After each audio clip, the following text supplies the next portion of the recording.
Halo, assalamualaikum. Jumpa lagi sama aku. Jangan bosan-bosan ya. Hmm, Langsung aja ya. Di sini aku ingin memberikan suatu informasi. Tapi aku tidak punya maksud apa-apa ya. Bukan bermaksud menggurui, bukan bermaksud saling sok pinter atau sok punya info gitu ya. Tapi di sini aku tuh pengen kita itu saling berbagi pengalaman, saling berbagi ilmu, saling berbagi pendapat dan sebagainya.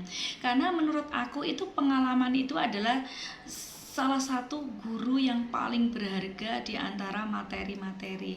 Karena kalau kita punya materi hanya kita baca tapi tidak kita praktekkan dan tidak kita amalkan, materi itu akan mubadir, akan tidak berguna sama sekali.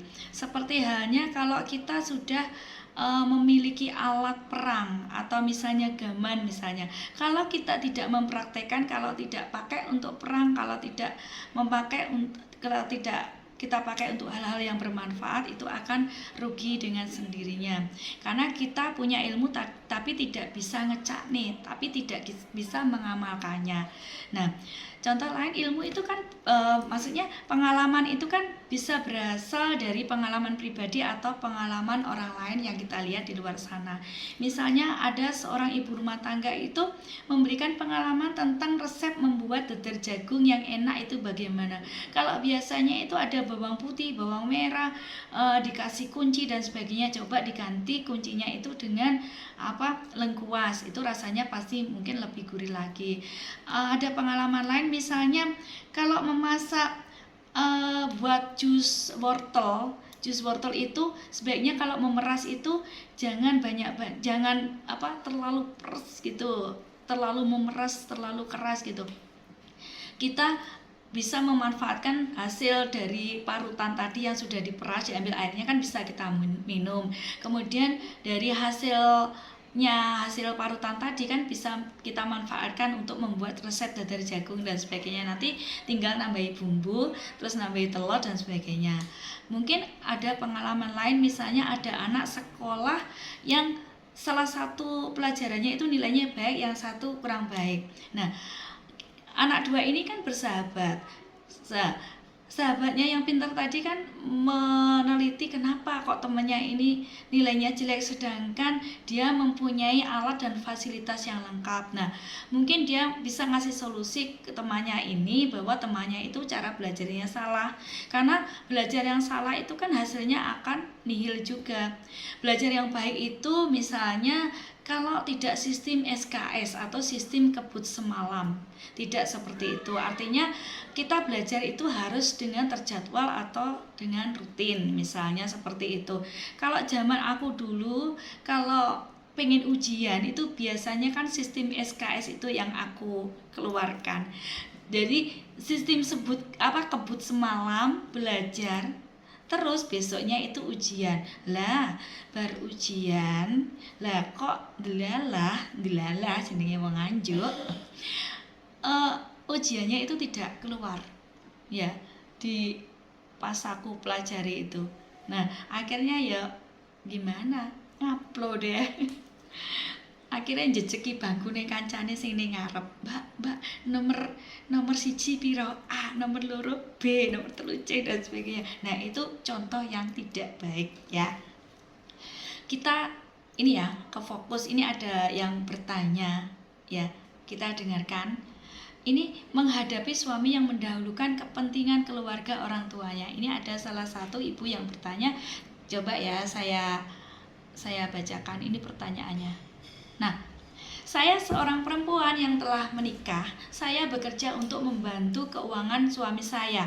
Karena saya bekerja, maka sudah sepantasnya saya merasa penat dengan aktivitas pekerjaan sehari-hari. Ketika hari libur datang, sudah sewajarnya jika saya meminta kepada suami saya untuk mengajak saya jalan-jalan, refreshing untuk membuang kepenatan.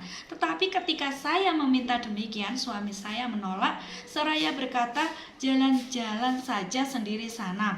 Karena alasan dia itu akan menemani kakaknya untuk pergi ke mall. Nah, kejadian itu sudah berulang kali, kerap kali saya merasa sedih dan ingin menegur suami saya. Tapi apalah daya, terkadang ucapan saya itu selalu dibantahnya. Apakah pantas seorang suami lebih memprioritaskan kakak perempuannya ketimbang istrinya sendiri? Nah, ini pertanyaannya seperti itu. Kalau menurut kamu gimana? Nah, kalau menurut aku istrinya itu harus berkomunikasi. Kenapa suaminya kok seperti ini setiap diajak jalan? Kenapa alasannya mesti mengantarkan kakaknya, mengantarkan adiknya, mengantarkan orang tua dan sebagainya? Kalau kita sudah berkomunikasi, itu kan nanti akan menimbulkan efek yang positif. Mesti ada pertanyaan dan bisa dijawab sama suami kita. Misalnya seperti itu. Nah, dalam berkomunikasi itu sebaiknya juga tidak sembarangan komunikasi. Kita datang dengan senyum yang manis, wajah yang manis, yang tidak metutut, yang tidak merengut, dengan membawakan secangkir kopi atau kesukaan suami kita sambil berkata yang halus, kenapa setiap saya ajak jalan-jalan kok mesti mbak terus saya sing disekno nyapa bojone kok mesti engko sik kon budal dhewe. Alasane apa? Salahku di mana? Misalnya seperti itu. Nah, nanti kan suami kan mesti ngomong, "Oh, ini loh, Dek. Pas kamu ngajak aku jalan-jalan, mbaknya ini tuh lebih dahulu tuh ngajak ke mall gitu loh ya." Nah, biasanya kalau sudah seperti itu kan mesti ada komunikasi. Nah, kalau sudah ada komunikasi kan istrinya bisa mengerti, oh ya wes, akhirnya di mall bareng yuk. Jadi ini kan mesti Mbak E sama istrinya itu sehingga mall berdua sama suaminya dan sebagainya.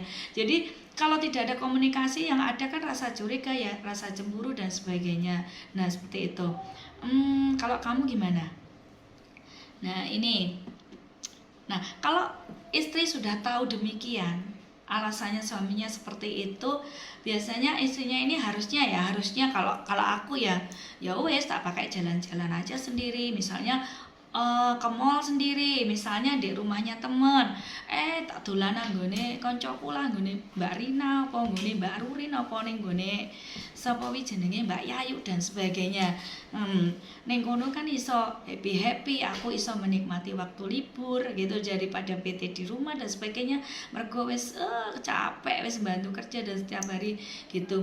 Nah, kalau sudah seperti itu kan kita menjadi happy, menjadi bahagia gitu, tidak ada rasa yang macam-macam terhadap suami kita. Kita tidak marah-marah, tidak emosi dan sebagainya.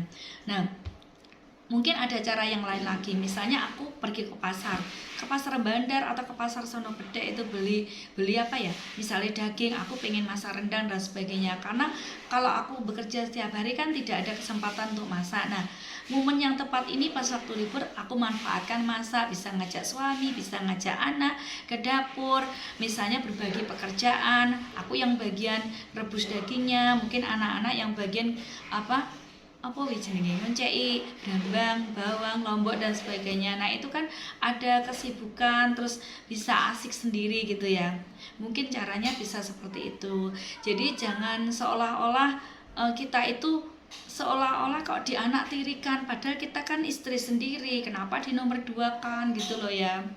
Ya, mungkin ini dulu yang bisa aku ceritakan, bisa aku sampaikan tentang pertanyaan ini. Mungkin ada jawaban lain dari kalian, silahkan, aku tunggu. Mungkin besok ada cerita yang lain, kita bisa ulas, bisa ungkap bersama-sama. Terima kasih. Wassalamualaikum. Selamat malam, selamat istirahat. Dadah.